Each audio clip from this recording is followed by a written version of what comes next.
Buenas.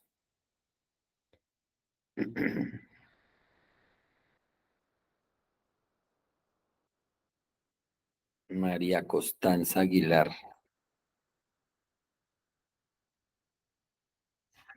Y esperando a que Eric abra esto.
Profesor Wilson, ¿me escucha? Sí, lo escucho lejos, pero lo escucho. ¿Usted me escucha? Apaga las opciones, permítame. ¿Allá me escuchan?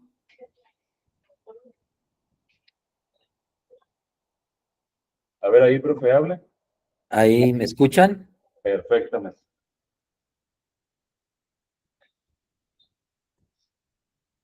Una disculpa, profe, y valoramos mucho su paciencia. Sin mayor dilación, voy a presentar al profesor Wilson López López, quien va a cerrar, con esta charla, esta jornada académica. Paso a leer rápidamente su síntesis curricular. El profesor Wilson López López es doctor en Psicología Básica y Social de la Universidad de Santiago de Compostela, en España. Profesor titular de la Pontificia Universidad Javeriana, editor de Universidad Psicológica, líder del grupo de investigación Lazos Sociales y Culturas de Paz. Como investigador ha realizado diversos estudios sobre los medios de comunicación y el conflicto y ha trabajado temas relacionados como el perdón y la reconciliación, así como problemas diversos ligados al conflicto social y armado, en psicología y derechos humanos y salud mental y paz. También tiene una línea de investigación en comunicación científica, cienciometría. Fue presidente de la División de Psicología Política de la International Association for Applied Psychology, fundador y secretario permanente de América Latina de la Federación Iberoamericana de Asociaciones de Psicología, AFIAP. Es miembro de los consejos directivos de la International Network of Peace Psychology y de la Global Network of Psychology for Human Rights.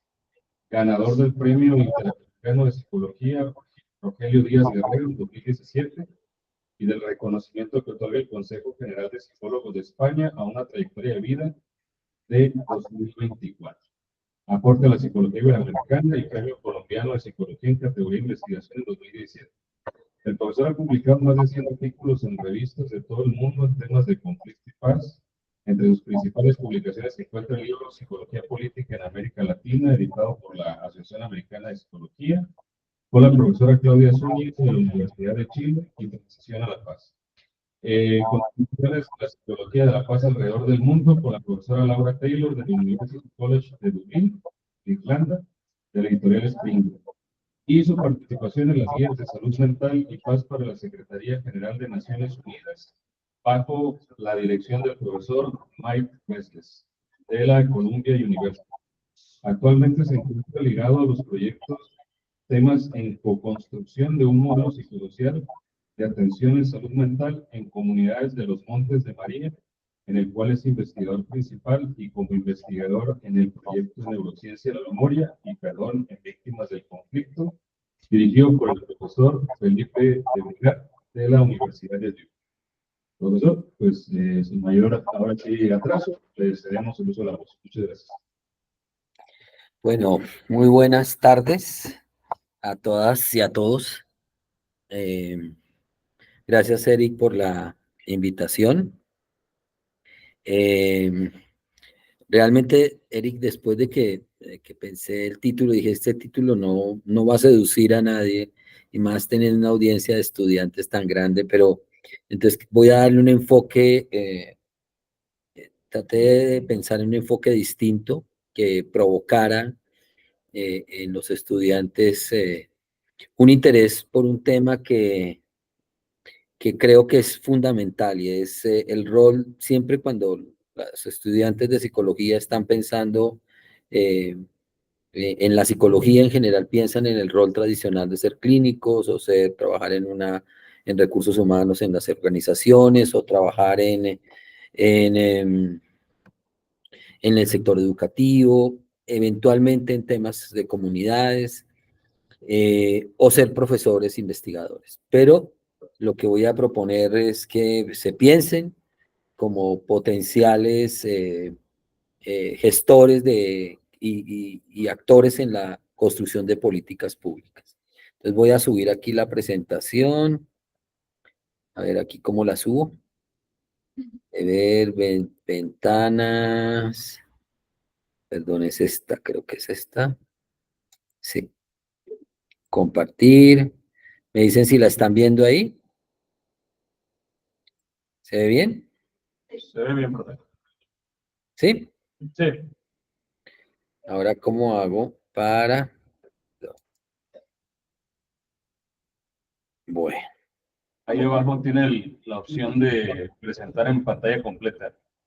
Ahí abajito. Abajo. Aquí. Hay un ladito de la barrita del Zoom que tiene ahí con un porcentaje hacia el lado izquierdo. ¿Esta será? Es como una pantallita. Una pantallita. Hasta el menú de abajo, en el menú de abajo, vaya hacia el lado derecho, ahí donde anda con el cursor. Hacia el lado derecho. Espérame un segundo, porque además aquí veo unos punticos. Esos puntitos, el que está a un lado de la barrita del Zoom. Dice pantalla. Ese. Pero en este momento no se ve la pantalla completa. No se ve la pantalla completa, vemos el PowerPoint abierto. Ay, pero aquí, ¿cómo hago? Perdón. Ahí la ven, no la ven completa. Ahí no. Ahí ando ladito todavía. Ave María, espérate, a ver. Que yo sí la estoy viendo completa aquí. Ok, es una cuestión ahí de configuración. Igual, si es muy necesario que veamos las diapositivas, Sí. me las puede enviar y yo las abro aquí. Ah, bueno, se la envío acá, espérate. Sí. Las envío allá. Sí, yo me ayudo mucho, y si quiere usted las abre allá, ¿le parece? Perfecto. Entonces, espéreme un segundo.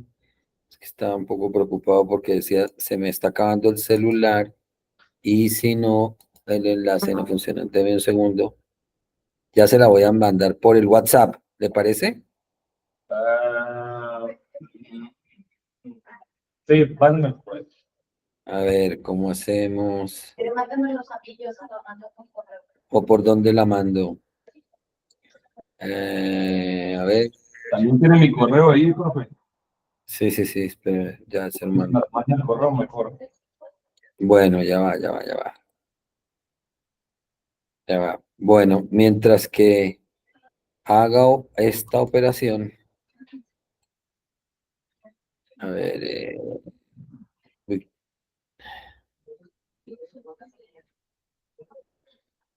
usted me acaba de escribir, ¿cierto? Sí, Me lo mandó a mi correo de la Javeriana. correcto. Aquí está. Responder y se lo voy a adjuntar por aquí.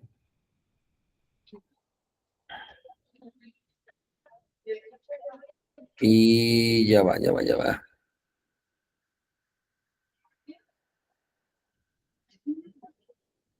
Aquí. Adjuntar una copia. Se está cargando la copia ya. Ahí se lo envié, Eric. A ver, voy a checar. Ujú.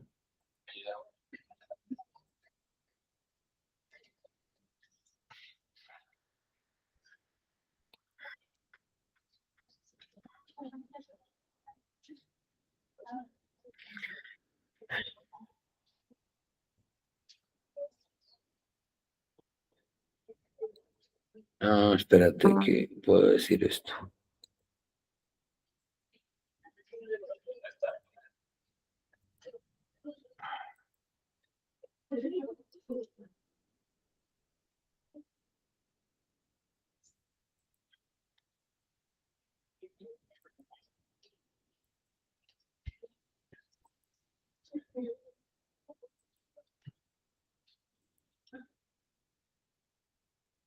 Ahí, ahí le ven. Sí, a ver. Ahí seguimos viendo el PowerPoint, pero ya tengo yo acá la presentación. En un segundo y la pongo.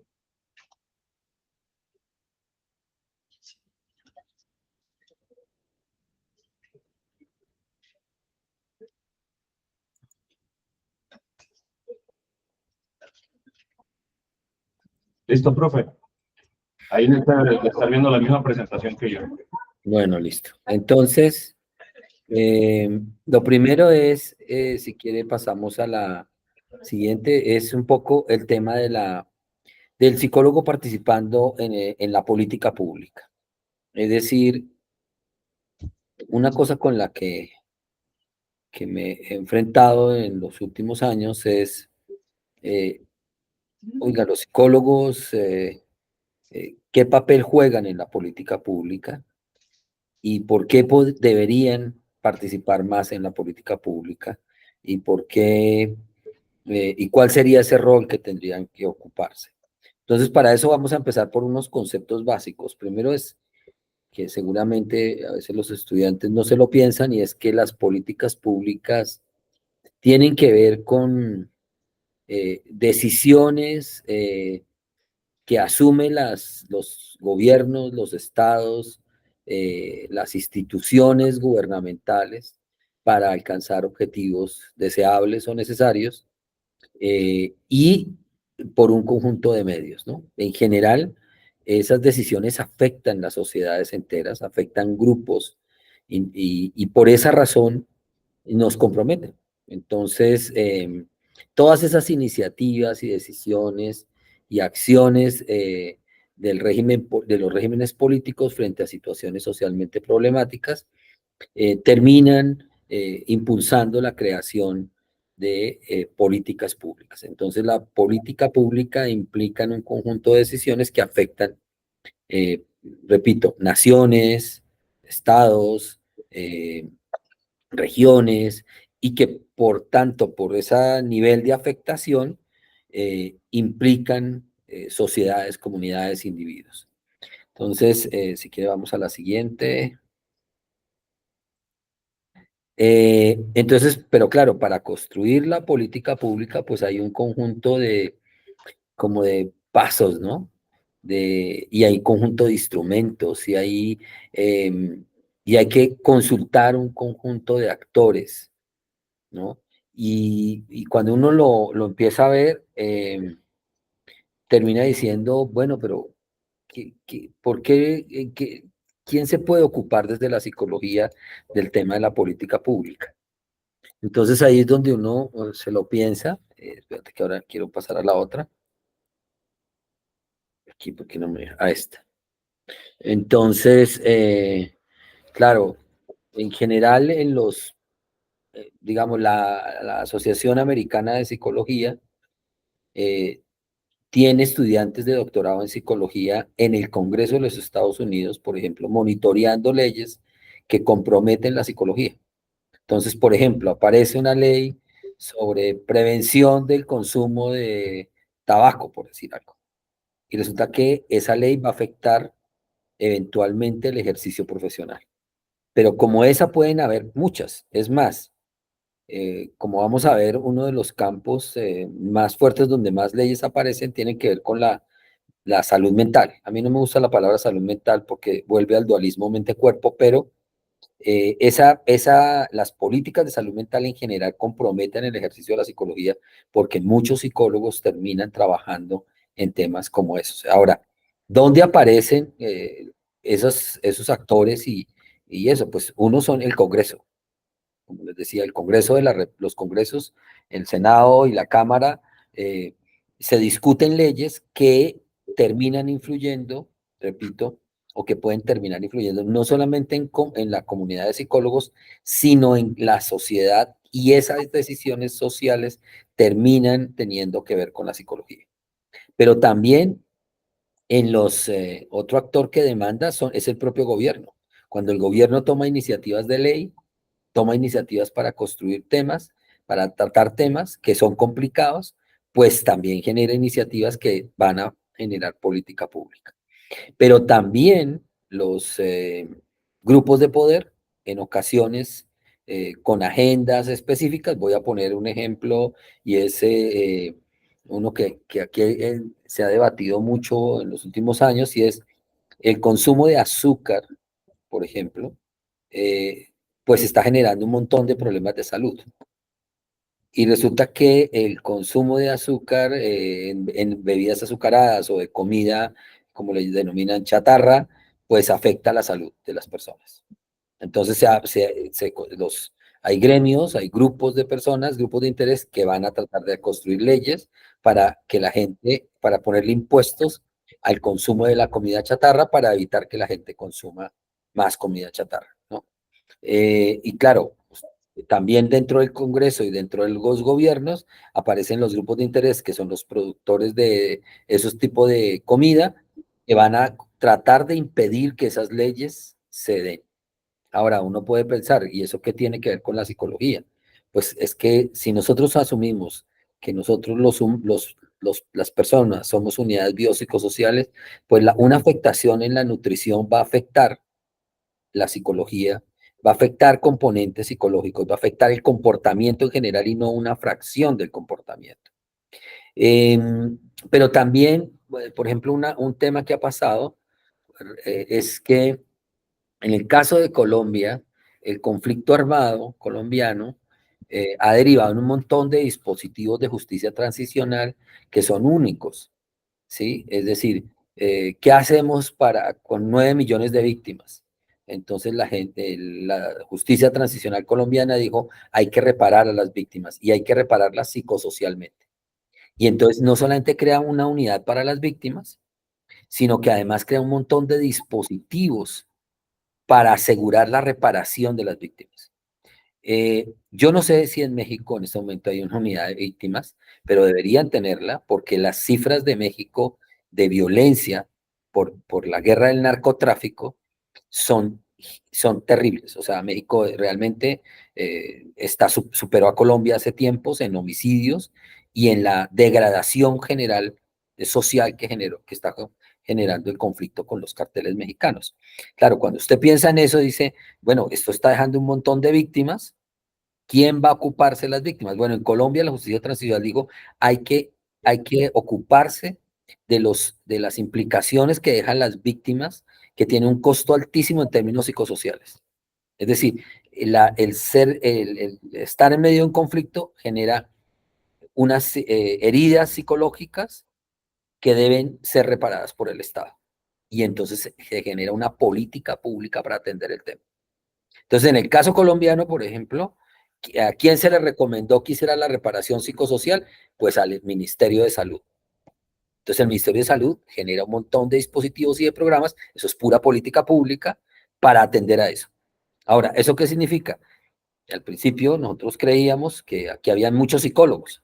Ustedes saben, México, Brasil y Colombia son países que tienen una cantidad gigantesca de estudiantes de psicología y una cantidad gigantesca de programas de psicología y hay un interés gigantesco. Ahora, la pregunta era, ante toda esa cantidad de temas de víctimas, ¿es de verdad qué debemos hacer? ¿Hay suficientes psicólogos?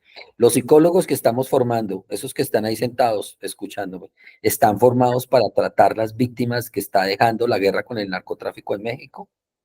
Solamente dejo la pregunta, pero claro, sí, eso también tiene una implicación.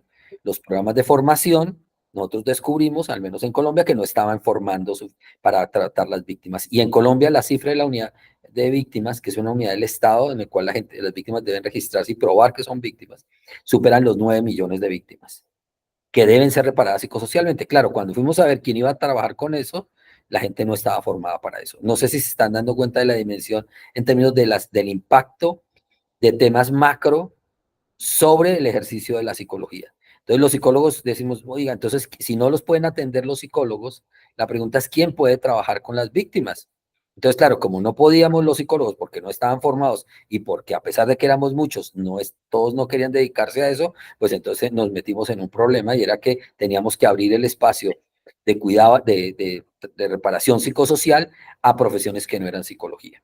Y hoy está abierto porque la psicología no daba cómo atender a las víctimas. Ahora, aquí hay dos tipos de atención. Un tema es las implicaciones de atención individual a las víctimas y otro tema es la aplicación colectiva, la aproximación comunitaria y social a la reparación de las víctimas.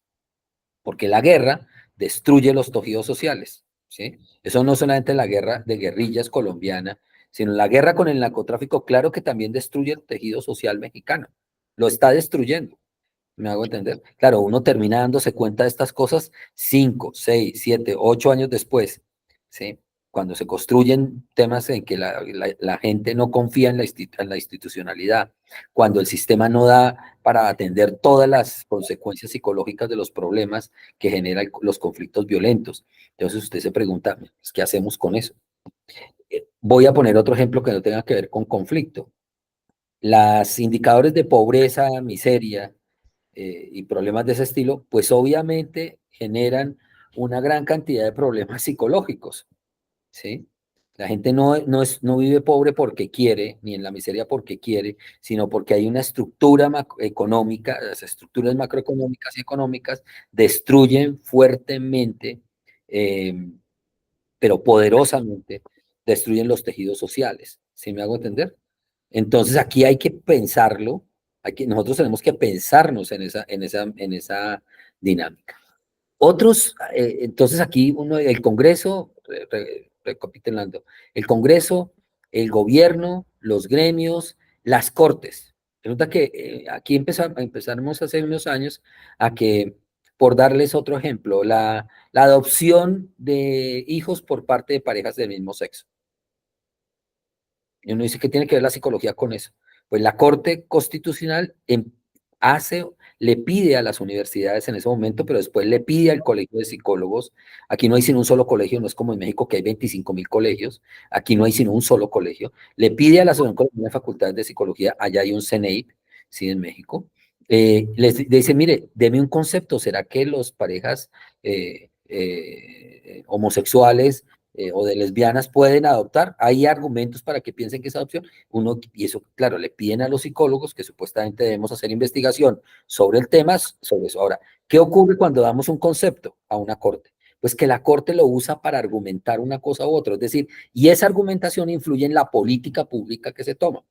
Claro, en nuestro caso esa argumentación terminó diciendo, mire, la poca evidencia disponible que hay para no tomar una decisión de carácter ideológico ligada a temas religiosos en general, es que la evidencia que hay es que muestra que los hijos de parejas homosexuales en general crecen mejor y que la mayor parte de la gente con problemas psicológicos crece en parejas heterosexuales. Claro, pero no hay suficientes estudios longitudinales para probar eso. Entonces, se toman estudios, pero lo que quiero decir es que se den cuenta cómo incluso las cortes a veces construyen legislación a partir de los conceptos y de la investigación y de lo que hace la psicología. ¿Quién es más? A veces los gremios económicos y sociales también solicitan conceptos y solicitan estudios y usan la investigación psicológica para hacer política pública. Y eso ocurre, desde la política pública usted la puede ver a nivel muy local en un municipio, ¿sí? A nivel un poco más grande, por ejemplo, en el caso de México, en un estado, ¿sí? Y a nivel más grande, a nivel de todo el país. Uno puede ver diferentes tipos de acciones que afectan y en cada uno pueden estar ocurriendo cosas distintas. Entonces, no es lo mismo la realidad que vive Chiapas a la realidad que vive el norte de México en Chihuahua. Son realidades distintas que seguramente generan agendas políticas, sociales y económicas y obviamente la psicología tiene que ver, cambia en sus urgencias de construir política pública de acuerdo a las urgencias sociales o a las demandas sociales. Y también, que es lo que iba el centro de la argumentación más fuerte que cuando pensé ese título tan largo que pensé para esta charla, es, claro, en este momento tengo, como comentó Eric, un proyecto que llevamos 4 años en la región de los Montes de María, una región muy afectada por la violencia, en salud mental. Claro. Entonces usted dice, las comunidades cuando usted trabaja con ellas, dicen, mire, el problema es que las legislación y las políticas de atención en salud mental se dictan desde el centro. O sea, haga de cuenta que usted está o sea, los Montes de María es un lugar que queda muy lejos de Bogotá, que es la capital, que queda en el centro. Entonces, claro, en general las políticas las hace el Ministerio de Salud, que creo que allá se llama Secretaría de Salud del Estado, de todos los estados, y resulta que muchas de esas políticas influyen en las decisiones que toman las secretarías de salud de las gobernaciones de los estados. Entonces, claro, la comunidad dice, ni unos ni otros nos preguntaron a nosotros como comunidad si eso que estaban decidiendo es bueno o malo. Nunca nos preguntaron nada. Y resulta que nosotros sí tenemos unas prioridades que no son las mismas que las que se deciden en los escritorios de las oficinas que en general ocupan tecnócratas que no conocen la realidad de las comunidades. Entonces, claro, uno puede ver que hay diferentes tipos de actores que demandan políticas públicas, ¿sí? Ahora, en el caso colombiano, tanto el Colegio de Psicólogos, que es una entidad que agrupa a todos los profesionales del país, a todos, que está constituida por ley, ¿sí? Y en el caso de la formación de los psicólogos, que es ASCOFAPSI, las dos entidades, que son muy grandes, pues no solamente les piden eso, sino que a veces sugieren cambios en la política pública, ¿sí? Nosotros inevitablemente estamos ligados a temas que tienen que ver con la salud, ¿sí? Y desafortunadamente, yo creo que eso también pasa en México, los temas de salud están ligados a los médicos, una visión biológica de la salud, ¿sí? Y los temas de salud mental, también como aquí en Colombia, en México, decir solamente salud mental ya implica un dualismo que genera un montón de problemas en política pública. O sea, lo que quiero decir es que el impacto que tiene una concepción psicológica dualista, por ejemplo, decir la salud mental es distinta a la salud física, como si fuéramos dos partes separadas, pues tiene impacto en la política pública. Como decir que, claro, que las personas una cosa es lo biológico, otra cosa es lo psicológico, que yo no sé cómo lo separan, ¿sí? Otra cosa es lo social, como si uno no fuese social y que lo psicológico no emerge de una interacción entre eventos sociales y biológicos, ¿no? Claro, esa ruptura, ese fraccionamiento que se da, se expresa en políticas públicas que afectan a las personas. Entonces, claro, uno se puede hacer preguntas como esta. ¿Será que nosotros podemos hacer política pública en salud mental sin tener en cuenta los factores sociales en salud? ¿O será que podemos hacer política pública en salud mental sin tener en cuenta las condiciones de vida ecológicas, ambientales? Pues no. Entonces, claro, pero quiero que se den cuenta que a veces una reflexión que parece una reflexión puramente epistemológica y filosófica sobre el problema del dualismo, termina a la hora de hacer políticas en salud, marcando la forma como se trabaja el tema de la salud, ¿sí? Entonces, adicionalmente, y aquí podemos ver, si quiere pasamos a la siguiente, todos esos actores generan demandas de diversos tipos que ustedes pueden ver ahí. Demandas sociales, demandas políticas, demandas, hay muchas demandas en el sentido no de demandar al Estado, eh, demandar al Estado, sino demandas que afectan, ¿sí? Y que influyen, ¿sí? Sobre las sociedades, ¿sí? Eh, la, claro, entonces uno piensa, bueno, ¿para qué políticas públicas? ¿Cuál es la función? Entonces, hay una función que es una función prospectiva, otra función que es una función de concertación, otra función que es una función de coordinación y una función de evaluación. Es decir, construir políticas públicas implica primero tener una visión prospectiva. O sea, ¿me recuerdan el nombre del estado de donde ustedes están? Que se me escapa. Sinaloa. Sinaloa. Bueno, imagínense que ustedes deben tener estudios epidemiológicos, el sistema de salud debe generar estudios que deben dar indicadores de las enfermedades, de qué se muere la gente en Sinaloa. ¿Ustedes podrían decirme, tienen el dato de qué es las enfermedades más frecuentes en Sinaloa?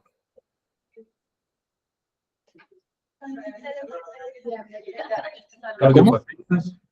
diabetes, Cardiopatías, ¿qué más? diabetes, Diabetes, problemas de, ¿sí? ¿Cómo están en la violencia homicida en Sinaloa? también es alto, Bueno, ¿cómo está el suicidio en Sinaloa? también es alto. Bueno, entonces el tema es, cuando yo les hago estas preguntas es porque son puros datos epidemiológicos del estado.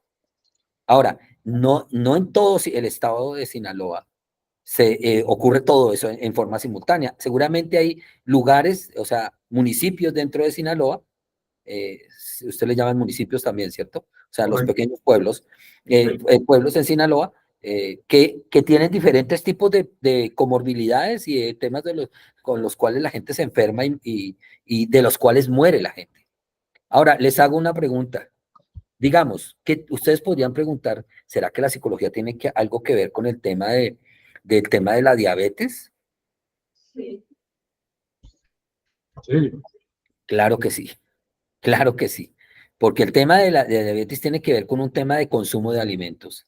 Tiene que ver con con patrones de comportamiento de consumir alimentos. Claro, el TLC, ya lo sabemos, hay suficientes estudios que muestran que México pues dejó de comer comida que era bastante sana, comida original, y empezó a comer comida chatarra, ¿sí? Masivamente, y ustedes ya lo saben. Y esa comida chatarra genera montones de problemas en la salud. Ahora, evidentemente, el problema de la diabetes está conectada con un tema del comportamiento, pero también me pregunto, oiga, ¿qué pasa en Sinaloa con el tema de la violencia homicida? ¿O qué pasa con el suicidio? ¿O cómo han cambiado? Fíjese que cuando usted mira las cifras, y por eso yo creo que en psicología es importante que los estudiantes vean o sea, vean datos epidemiológicos, porque los datos epidemiológicos de tipo que comprometen el comportamiento humano le dan indicadores a la formación de los profesionales. O sea, por ejemplo, aquí en Colombia, cuando empezó a crecer el tema del suicidio, el suicidio no crece en todos los niveles etarios. Hay más suicidio en determinados grupos poblacionales, en jóvenes, por ejemplo. Pero resulta que hemos tenido épocas donde el suicidio se da más en hombres que en mujeres. Entonces uno puede preguntarse, ¿por qué? ¿Qué ocurre aquí? ¿Por qué está pasando esto? Entonces, estas cosas son cosas que comprometen una visión de mediano y largo plazo. O sea, los datos epidemiológicos lo que permiten es ver hacia dónde vamos, dar indicadores de prospectiva. Y entonces, si yo ya sé, por ejemplo, nosotros ya hemos encontrado una correlación altísima, en Colombia nos costó mucho trabajo encontrar una correlación altísima entre violencia intrafamiliar y que los muchachos se fueran a la guerra con algún actor armado. O sea, un pelado que no tiene esperanzas, que no tiene trabajo, que no se educa, que no tiene un mínimo termina comprando los discursos de los actores armados. Pueden ser narcotraficantes, guerrilleros, paramilitares, incluso el propio Estado que subsume policía y ejército. O sea, en Colombia encontramos que hay una correlación, ¿sí? Entonces aquí el tema de la violencia intrafamiliar, que es un tema de la psicología, termina siendo un alimentador de un tema de la violencia homicida futura. Ahora, no quiere decir que todos nosotros, que los psicólogos seamos responsables de toda la violencia, porque aquí hay factores económicos muy fuertes, factores institucionales. Evidentemente, porque se salió de madre en México, qué pena, y en algunos estados más, pues el control del narcotráfico, porque las instituciones no hicieron lo que tenían que hacer hace 20 años. No ahora, hace 20 años. Ahora, ¿qué pasa si no se hacen cosas? Pues que en 20 años uno puede predecir que las cosas pueden empeorar o mejorar. Por eso es que la política pública tiene una función prospectiva, para evitar cosas. Si se hubiese negociado el Tratado de Libre Comercio y si hubiese negociado que habían cosas que no deberían cambiarse, que no hubiesen afectado la nutrición de los mexicanos, ¿sí? Y el comer comida chatarra, pues seguramente no tendríamos problemas de diabetes que ahora tenemos. No sé si estoy siendo claro con los ejemplos, sino estoy tratando de hacer ejemplos en relación con lo poco que sé de México y las veces que lo he visitado, que añoro mucho la comida mexicana. Pero la comida mexicana, no la comida chatarra, sino la comida mexicana. Una función de concertación, porque claro, ¿cómo hacemos para concertar? A ver, los psicólogos que trabajan en psicología jurídica, por ejemplo, ¿de verdad están relacionándose con el tema de la ley? ¿O solamente con atender las consecuencias de la persona cuando ya llega a un debate jurídico en una corte? ¿O el tema en relación con la ley en general? ¿Y cuál es nuestra relación con los abogados? ¿Sí? ¿Cuál es nuestra relación con los médicos? Que en general son los que diseñan las políticas de salud mental, incluida la salud física y mental. ¿Sí? ¿Cuál es el nivel de empoderamiento que tenemos los psicólogos frente a ellos? Hay algunos lugares donde ellos nos tratan como si fuéramos paramédicos o personal de segunda, ¿sí? Donde no nos consideran ni nos consultan para hacer política pública en salud. Yo no sé en Sinaloa eso cómo se da, pero ¿quiénes son los que diseñan la política pública en salud? Debería ser parte de los que concertan esa política pública en salud, debían estar psicólogos. Debían haber psicólogos. Yo no sé quién maneja la Secretaría de Seguridad en el estado de Sinaloa, pero deberían haber psicólogos porque ya sabemos suficiente de psicología criminológica, sabemos suficiente de psicología social para saber cómo es que está moviéndose el tema, por qué se mueve de una manera y no de otra, ¿sí? Entonces eso requiere a veces, esa acción de hacer política pública requiere concertar con diferentes actores. ¿Eso qué significa? Que es necesario que en la formación de nosotros los psicólogos tengamos ideas de de otras disciplinas, de tener formación interdisciplinar para poder dialogar con médicos, con abogados, con personal de salud, ¿sí? Y poder saber que en ese diálogo podemos concertar cuando se hace política pública. Claro, tenemos una función de evaluación. Las políticas públicas tienen que ser evaluadas. Y me hago la pregunta, las políticas públicas en salud mental que se han implementado para prevenir el suicidio están siendo evaluadas para saber si funcionan o no, para saber dónde es que están, si no está, si está creciendo el homicidio, quiere decir o el suicidio, por ejemplo, quiere decir que hay algo que no estamos haciendo bien en la política pública. Entonces, pero eso toca evaluar la política pública, ¿sí? Y claro, como eso, para ejecutar la política pública se requieren labores de coordinación. ¿Sí? Y si no, no se puede ejecutar la política pública. Pasamos a la otra, por favor. Aquí no me voy a detallar, igual ustedes se van a quedar con esta presentación, pero aquí están todos los componentes de la política pública, involucrados normalmente en la política pública. ¿Sí? Como ven, son muchos. Y mi pregunta es, ¿el psicólogo dónde puede estar? ¿Dónde está el psicólogo en esa función de política pública? ¿Sí? Un segundo, por favor. Claro, ¿dónde está en, en, en definir los objetivos de la política pública? En definir los instrumentos con los que se va a ejecutar la política? En definir los recursos, pues seguramente ahí no tenemos mucho que ver, pero sí tenemos que ver, porque si nosotros decimos, mire, para atender el tema de la violencia intrafamiliar en el Estado, nos toca invertir en que en el sistema escolar, que en los diferentes sistemas se hagan campañas masivas para disminuir las prácticas de crianza violentas.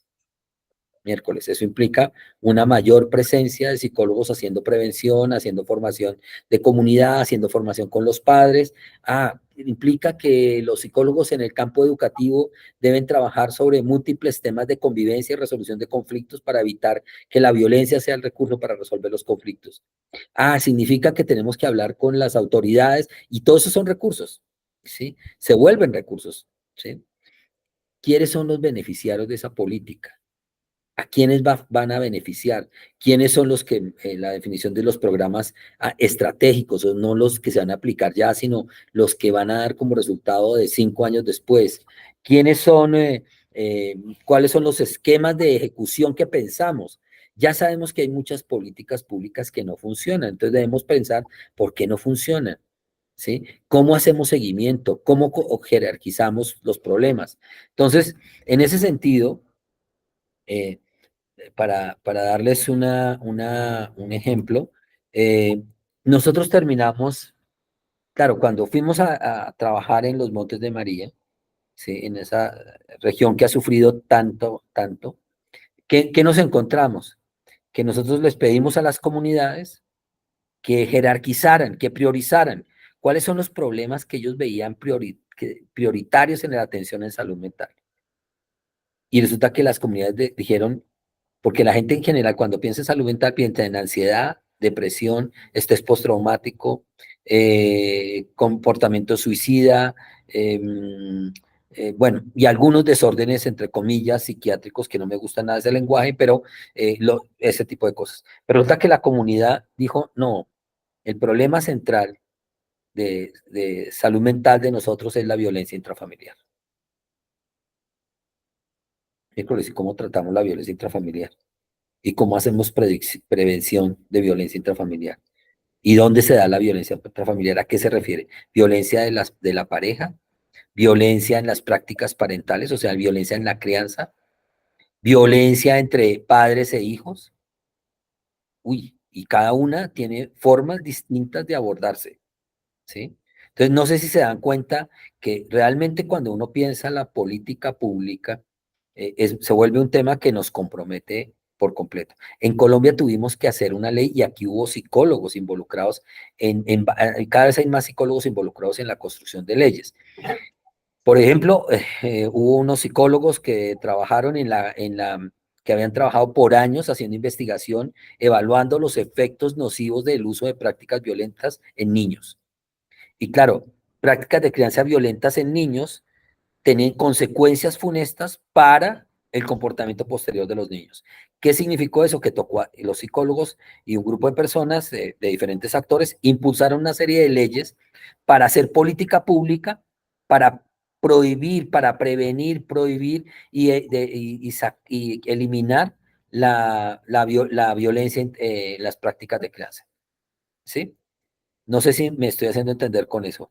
Es decir, la investigación en psicología dio elementos para generar política pública para tratar de disminuir la violencia intrafamiliar, que es un elemento que detona otras formas de violencia, ¿sí? Pero no solamente ahí. Por ejemplo, todas las políticas de formación socioemocional en los primeros años de vida, claro, toda la investigación en ciclo vital que se ha hecho no solamente en Colombia, sino en el mundo, pues daba evidencia que no es solamente importante hacer inversión en que los niños aprendan bien matemáticas o escribir, que necesitamos que lo aprendan, pero que si no se invertía en cuidado socioemocional en los niños, eso iba a tener un efecto nocivo. Y entonces hubo que desarrollar programas de política pública para, por ejemplo, generar escuela para padres. ¿Sí? La siguiente, por favor. Claro, eso supone múltiples procesos de negociación. ¿Sí? Claro, nosotros ahora, yo decía, ¿cómo hacemos? La comunidad dice que hay que tratar 3 problemas centrales de salud. Uno es la violencia intrafamiliar. Otro es el consumo de alcohol y drogas problemático. Otro es el tema de la tristeza y el miedo. Las comunidades no hablan en términos psiquiátricos, ni psicopatológicos. O sea, las comunidades no dicen depresión, ansiedad o estrés postraumático, dicen tristeza y miedo, por ejemplo. Entonces, claro, entonces uno dice, bueno, y también las comunidades dicen, tenemos un problema porque a veces no hay atención, no hay psicólogos, o los psicólogos no están formados para eso. Entonces uno dice, bueno, venga, señores del sistema de salud, de la Secretaría de Salud, de los municipios, y hablemos de cómo es que ustedes tienen todo el tema de atención a los problemas que están pasando.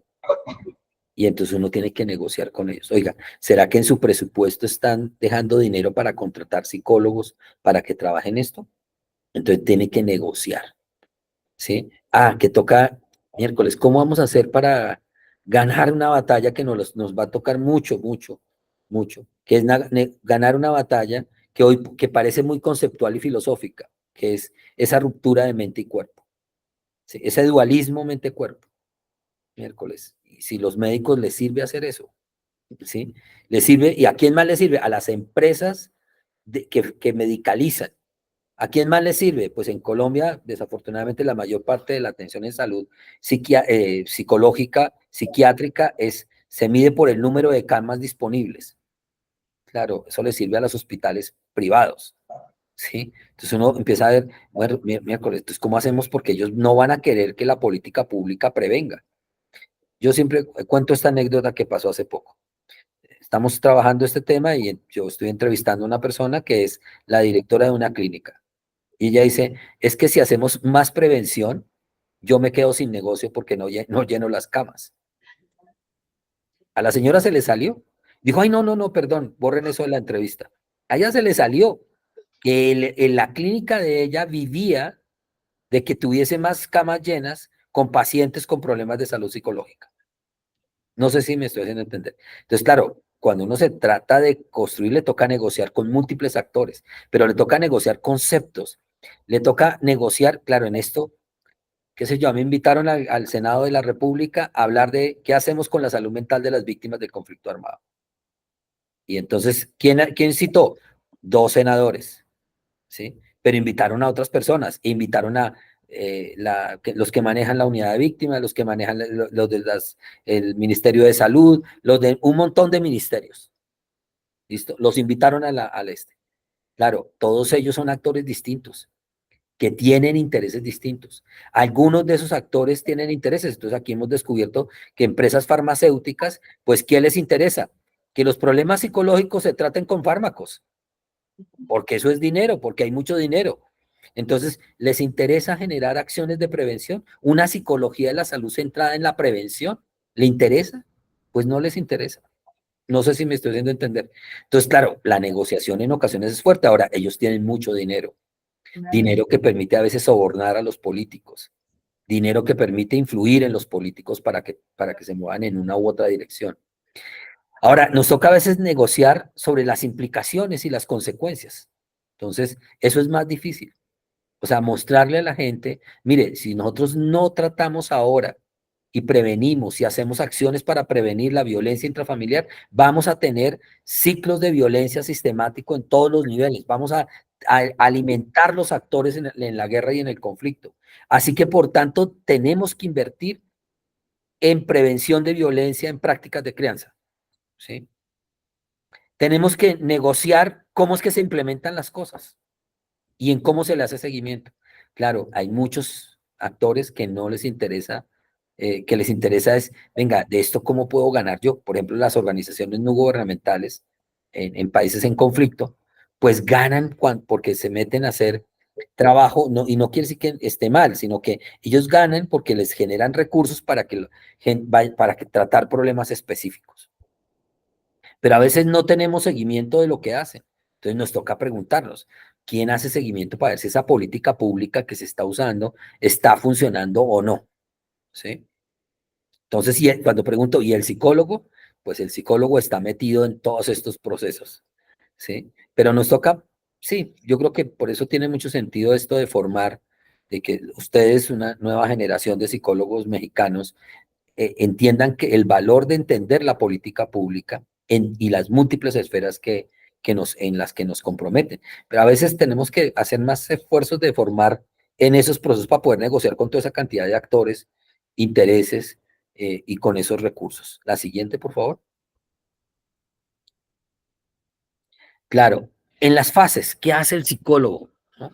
En las fases de diseño, de discusión, de ejecución y de seguimiento de evaluación. Claro, pues todo el tiempo el psicólogo puede ser un actor de retroalimentación del ejercicio de la política pública.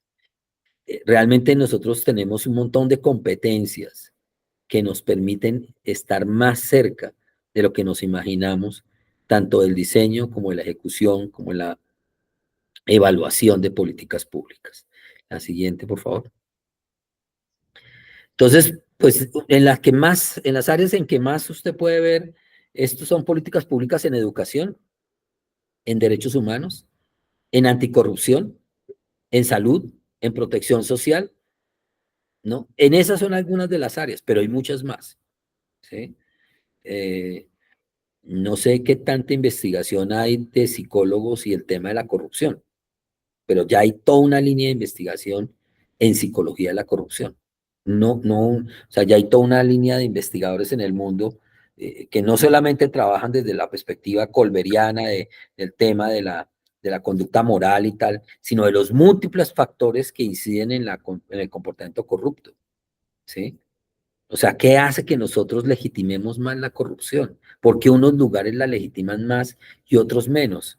¿Sí? ¿Qué hace que seamos más permeables para eso? Entonces, ¿cuáles son las políticas que se hacen y por qué las sociedades no terminan incorporándolas?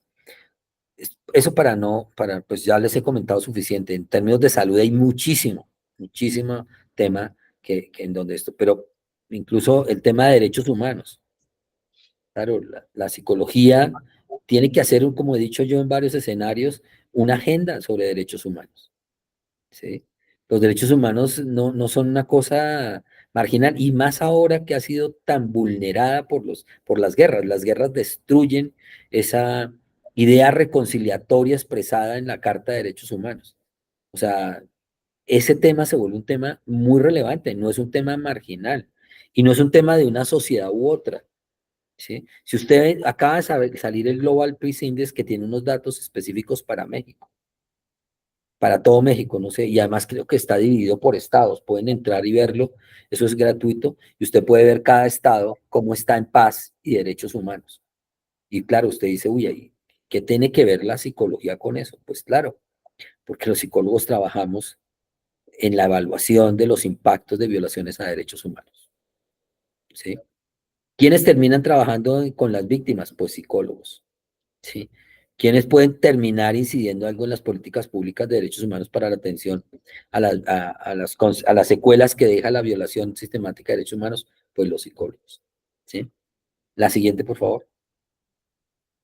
Eric, ¿sabe qué? Cuando estemos como a 10 minuticos, me gustaría parar porque yo puedo hablar durante 10 horas y esa incontinencia verbal que tengo no me permite que ustedes hagan preguntas y así me gustaría más interactuar. Entonces voy a tratar de cerrar pronto, ¿listo?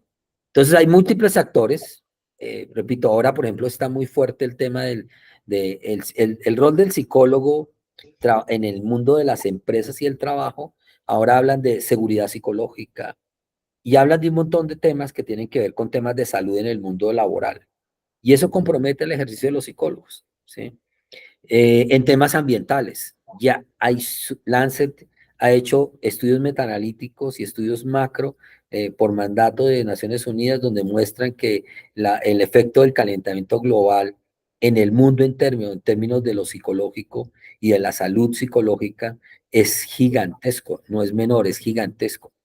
Evidentemente, subir la temperatura del mundo 2 grados no solamente destruye miles de especies, sino que el comportamiento de nosotros podemos verlo imperceptible, pero nuestro organismo biológico, pues no funciona estando a 2 grados de temperatura encima todo el tiempo, ni en invierno ni en verano.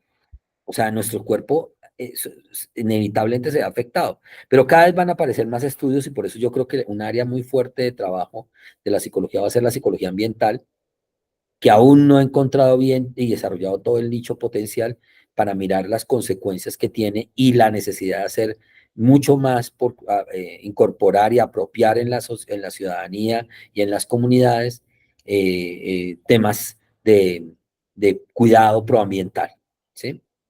Y no sigo insistiendo en el tema de seguridad, porque pues estados como Sinaloa, ¿sí? O como aquí en Colombia hay diferentes departamentos donde el tema de la seguridad es muy frágil y donde el tema de la desafortunada destrucción de la institucionalidad por parte de los actores ligados al narcotráfico, pues destruyen de tal manera los tejidos sociales y generan tal nivel de desconfianza en la institucionalidad que es responsable de la seguridad, que eso afecta a toda la sociedad. ¿Sí? O sea, la corrupción de los actores en el mundo de los responsables del cuidado a la seguridad, pues termina siendo la confianza, la destrucción de la confianza en esos actores termina siendo no termina siendo algo bueno. Uno necesita confiar en la policía, necesita confiar en el ejército, pero en países como los nuestros, donde el narcotráfico capturó casi todo, pues la gente no confía en eso. Y eso le hace un daño profundo a la seguridad de la gente. La gente dice, yo no puedo salir tranquilo porque me puede pasar cualquier cosa. Imagínense el tema de la violencia de género en las calles, que ya sabemos que en México es un problema también, que las mujeres no puedan salir a caminar tranquilamente sin que tengan algún tipo de sufrimiento por una agresión y que no haya, ¿cómo son las políticas públicas para prevenir este tipo de cosas? La siguiente, por favor. Entonces yo aquí decía, esto ya creo que lo hablé, que son las demandas, sí. Las demandas, tal vez aquí lo que me parecería interesante enfatizar un poco es, claro, también ocurren políticas públicas que aparecen a partir de coyunturas. Por ejemplo, aquí el tema de desastres naturales generó una gran cantidad de temas de política pública asociados a la psicología de las emergencias y los desastres.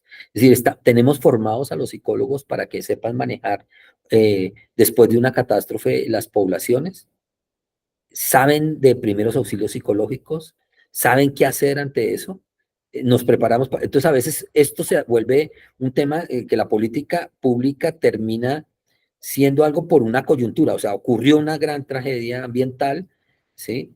Y un gran trauma ambiental que generó un trauma colectivo y un trauma individual, y entonces toman decisiones para atender esa demanda generada por eso. Entonces, el psicólogo puede participar de en todas esas demandas, efectivamente. La siguiente. Estamos en tiempo, profe. Listo, entonces espérate, la siguiente, porque esta me voy a detallar algo que ya hemos visto en otros slides, este también, tal vez a ver más. Igual yo les voy a dejar estas, ya tiene Eric estas presentaciones. Esto ya lo he hablado, pum, dejemos ahí. No, que tal vez cuando esto ya se ha complejizado, estas son las competencias además que el Colegio de Psicólogos de Colombia ha trabajado, la llama cubo de competencias para la formación de los psicólogos.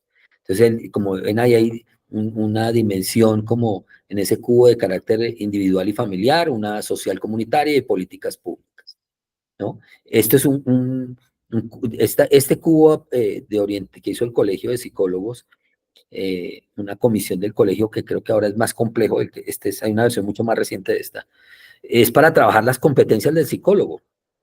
Y a mí me pareció súper cuando el colegio coloca políticas públicas, o sea, es tratar de formar a los psicólogos capaces de actuar en el ámbito de la política pública, ¿sí? Es un psicólogo que no solamente, repito, se vea en el ámbito como psicólogo en la escuela, como psicólogo en la clínica, como psicólogo en la comunidad, como psicólogo en las cárceles, sino un psicólogo que también se vea como un actor gestor de política pública. Y para eso se requiere un universo de competencias, que aquí hay algunas de ellas expresadas en ese cubo de competencias que se ha trabajado para la formación de competencias del psicólogo en política pública. La siguiente, ya creo que ya terminamos, perdón. Sí, ahí está tal vez, sí. Yo creo que es necesario hacer una formación del psicólogo en términos de investigación, de intervención y de formación, ¿sí? De intervención en temas de canalizar, de catalizador o de canalizador de los demandas de las comunidades, el psicólogo trabajando en la conceptualización de los problemas, el psicólogo trabajando en el diseño, en la formación, o sea, el nivel de intervención es muy fuerte. Pero también el psicólogo debe investigar, debe usar la investigación. No es posible hacer fácilmente política pública si no tenemos investigación, si no tenemos suficiente conocimiento sobre el tema. Y tampoco, y también el psicólogo como formador de política pública. También el psicólogo como formador, ¿sí? Y pedagogo y haciendo labor pedagógica para aplicación de política pública. Creo que esta sí era, antes de que llegue la siguiente. Podemos movernos a la siguiente. Todo esto es de psicólogo en todos estos procesos. La siguiente es para que vean ya, sí, la siguiente. Entonces, bueno, esto ya creo que es suficientemente claro para qué políticas públicas y la última, ahora sí, debería venir. Sí, ahí les recomiendo mis 2 libros. El primero es ese que está en la APA, que mencionó Eric, que en donde pues trabajó temas de psicología de la paz, que es uno de los temas en que más se trabajó en la historia. Yo creo que, por ejemplo, el psicólogo trabajando en temas de derechos humanos y paz tiene mucho que hacer y menos mal que cada vez nos consultan más. Entonces dejamos ahí y bueno, preguntas. Y de nuevo, gracias por la invitación, Eric. No, muchas gracias a ti por tu participación, profesor. Vamos a ver primeramente un aplauso por la exposición.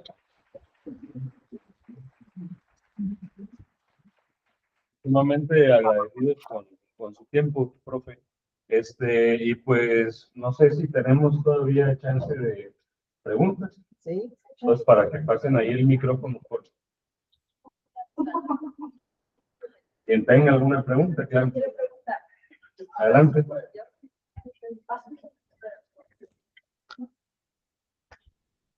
Buenas tardes.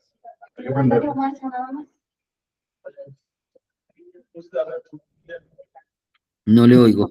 Tardes. Sí, ya, ahí sí. Preguntarle algo respecto a que habló de violencia, tráfico y demás. Me llama mucho la atención. Yo soy maestro de estos chicos y hicimos un ejercicio que es hacer la pirámide de Maslow y hablar de sus necesidades y demás. Y cuando se habla de seguridad, repiten mucho que dicen que gracias al narco hay control en sus lugares donde viven, gracias a los sicarios y demás.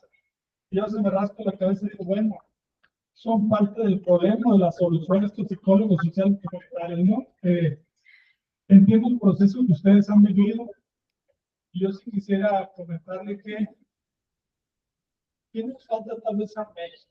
Ya Uy, no le oigo bien, Eric.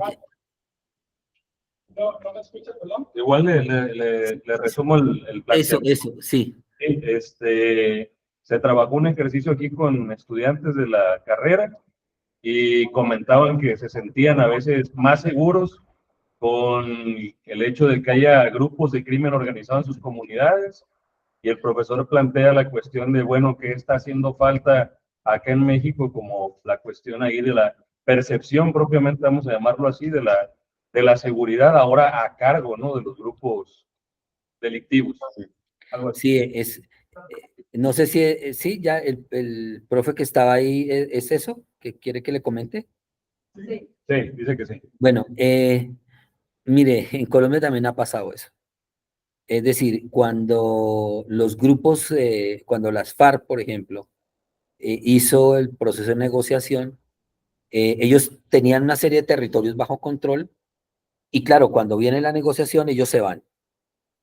Y claro, ellos generaban, no, o sea, parte de los actores armados, eso ya no sé, también se ha estudiado, es que ellos, para poder transportar y hacer el negocio, desafortunadamente, asociado a ese negocio, está un tema que es crítico y es que ellos saben que tienen que ejercer control social.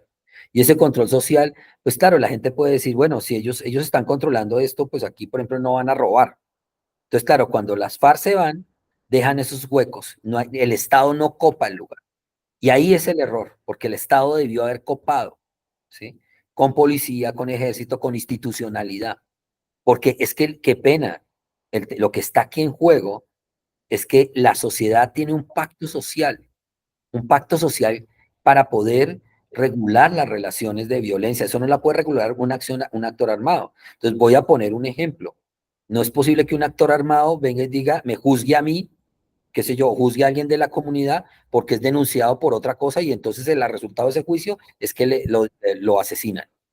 No, para eso hay una institucionalidad, hay unos actores que son los jueces, hay unas cortes, o sea, la sociedad, a ver, la sociedad mexicana ha invertido muchísimo desde la Revolución Mexicana para acá en tratar de construir una institucionalidad que permita regular la vida de todos y que no dependa de un actor armado independiente. Eso que está narrando ahí, eso pasó aquí en Colombia. Ahora, desafortunadamente, como aquí ha habido, como eso se volvió un tema detrás de la guerra, hay un tema económico muy fuerte. Entonces los actores armados cooptan el ejército, cooptan la policía, cooptan los jueces, ¿sí? Se apropian por vía del terror de los actores que no deberían, que debían actuar en forma imparcial de acuerdo a la ley y el daño que le hacen a la sociedad es grande. Claro, en el corto plazo tiene razón el profe, pues la comunidad se siente mejor. Dice, yo prefiero que esté aquí porque este al menos responde, ¿sí? Porque él no está viviendo, la persona dirá, él no está viviendo de la seguridad, él vive del negocio del narcotráfico. El problema es cuando esos actores se saltan la ley para juzgar y se meten. Por ejemplo, aquí, en los que, qué sé yo, en los Montes de María no había ningún problema con la diversidad sexual.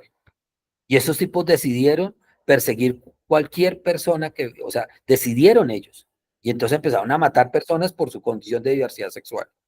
Eso va contra la ley, me hago entender. Entonces, claro, pero a ellos no les importa. Entonces, pero la mayor parte de la comunidad que puede decir, no, a mí como eso no me importa, yo me prefiero porque me siento más seguro, porque ellos sí controlan al ladrón de la esquina y demás, pero eso realmente a la postre destruye las sociedades. O sea, en el corto plazo, y eso que acaba de decir el profe, pues es un muy mal predictor, y lo digo por Colombia, porque a nosotros nos ha costado muchísimo.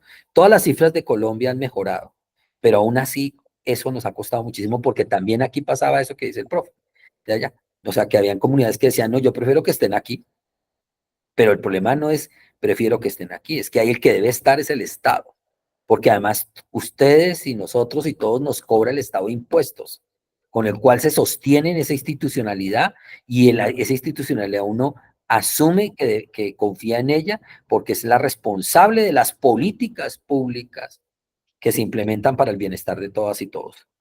Pero esos actores también, pues, ¿quién los regula? O sea, si un actor armado de estos, usted no le, no sé, se pasó algo que no, y sencillamente ya sabemos cómo lo arreglan. Ellos no lo van a mandar a usted a una causa penal o una causa, no, ellos ya sabemos cómo solucionan las cosas.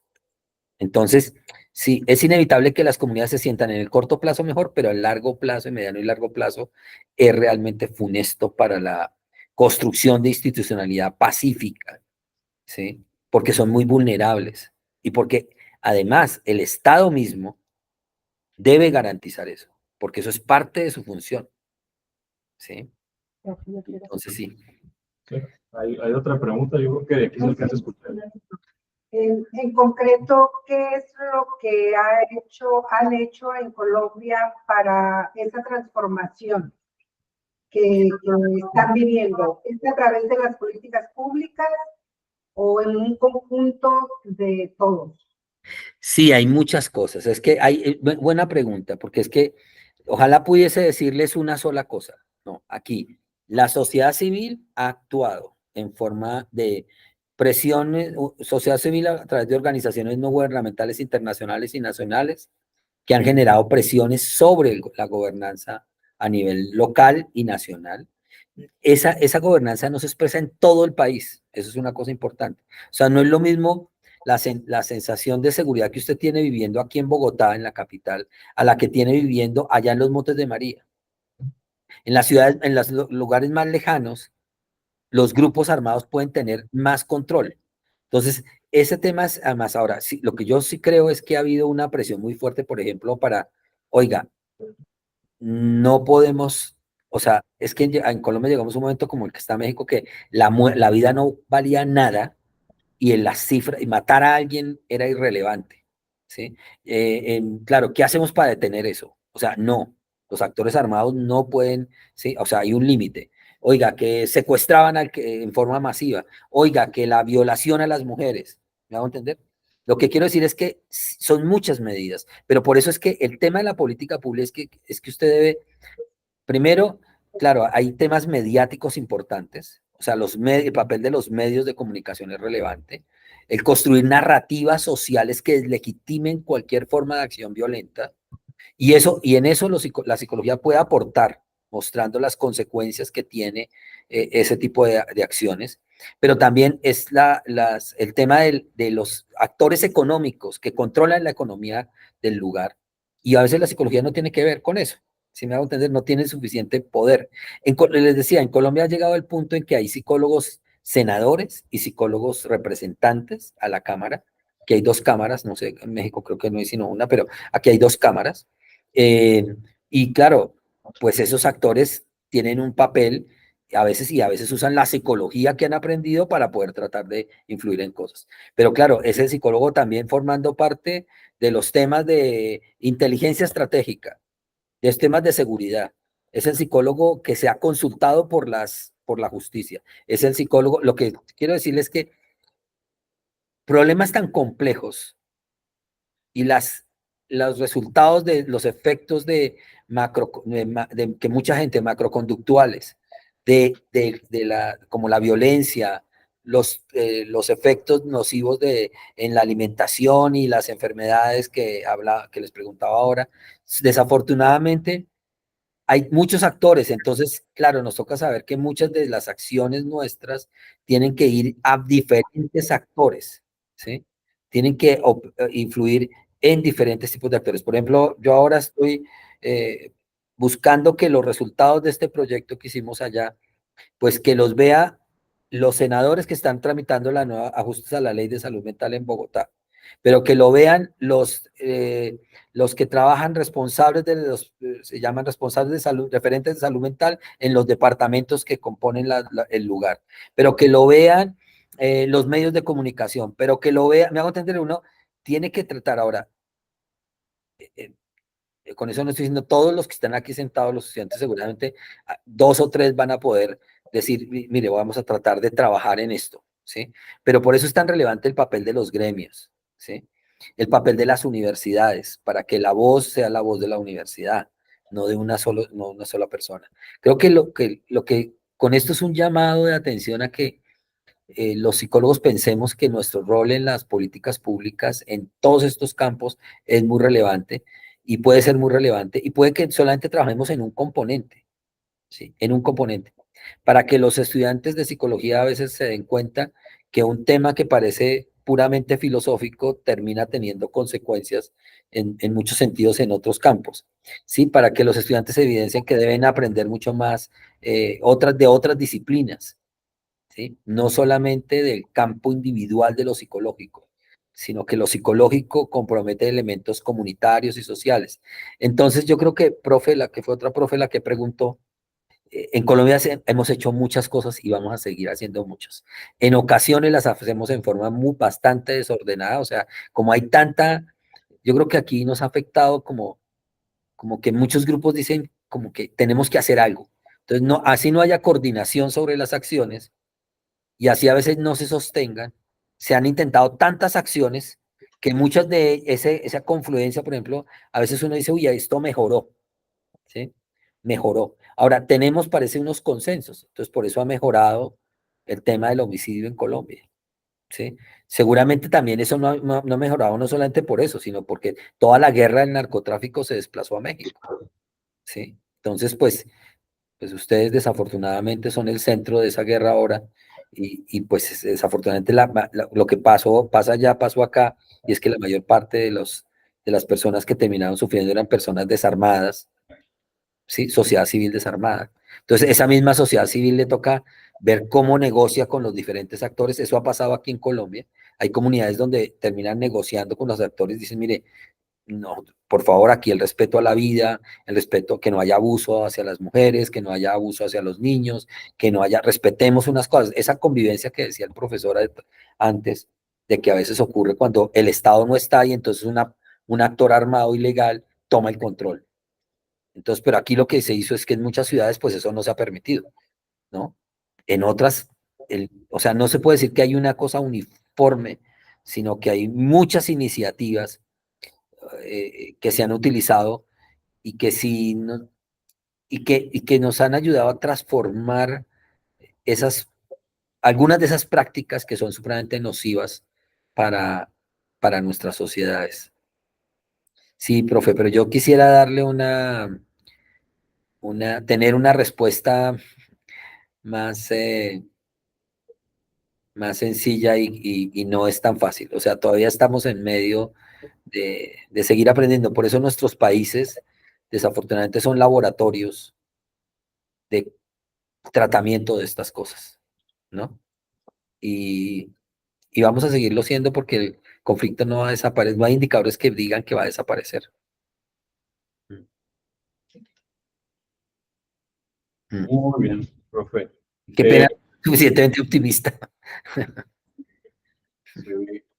Profe, pues de No. nueva cuenta, Perdón.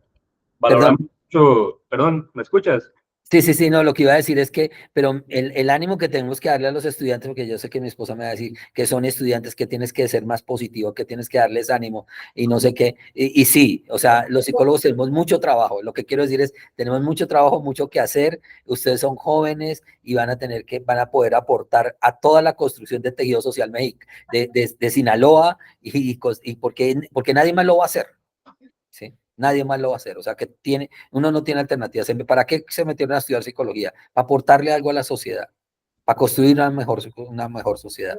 Entonces, sí, no quiero dejar esta presentación mía con una perspectiva muy poco optimista, pero sino de que hay mucho que hacer, ¿ok? Listo. Perdón, Eric. Sí, no. Muchas gracias por esas palabras de cierre. Nada más te pido un momentito para hacer entrega de esta lectura y entrega, ¿no? De esta constancia por tu participación, profesor. La Universidad Autónoma Indígena de México, a través del programa educativo de licenciatura en Psicología Social Comunitaria, otorga la presente constancia al doctor Wilson López López por su participación como expositor de la conferencia Correcto la psicología para construir con las comunidades políticas públicas en salud y contribuir a culturas pacíficas, llevada a cabo en el marco de la jornada académica por el Día del Psicólogo 2024, denominada Configuración de Pensamiento y Práctica Comunitarias de la Psicología Social Comunitaria, el día martes 21 de mayo en las instalaciones de nuestra universidad, Mochicahui, El Fuerte, Sinaloa, 21 de mayo de 2024. Atentamente, toda la gente, todos los pueblos. Firman la directora general de unidad, la licenciada Verónica Orduño, y nuestra coordinadora del programa educativo, la licenciada Itzel Mendívil. Pues enhorabuena, profe, y muchísimas gracias por tus palabras. Muchas gracias a todas y a todos. Gracias. Esperemos no ser la última vez que puedas acompañarnos y poder... No, espero ir allá, Sí. porque a mí me gusta mucho la compañía mexicana y la compañía y la comida y las